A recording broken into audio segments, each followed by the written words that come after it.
Good morning mga idol. Ito yung kamatis natin na matagal natin bago napasalida.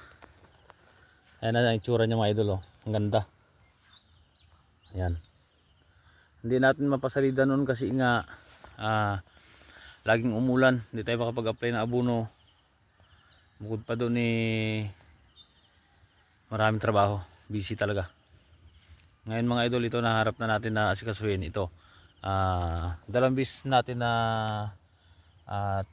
paluwagan ng mga puno, tapos naglagay tayo ng taniman ng pichay sa pagitan. Ito mga idol, ito mga plat na ito.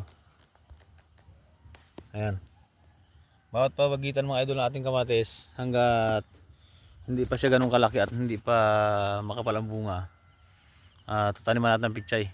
Meron tayong punla dyan na nakaabang.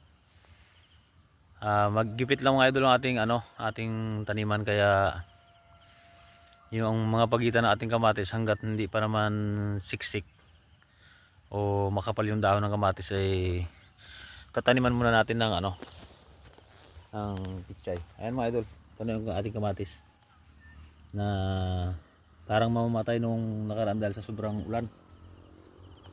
Ayan, nagawa din natin ng paraan na palaguin. Itong dito banda mga idol, may bandang dulo, medyo bago pa lang. Yung nauna natin na asikasuhin dahil nga marami tayong gawa. Ayan na itsura niya mga idol. Ang kapalan ng bulaklak. Bali February ito mga idol, sigurado nang may aanihin tayo. Yan lang po at thank you for watching. Magandang umaga.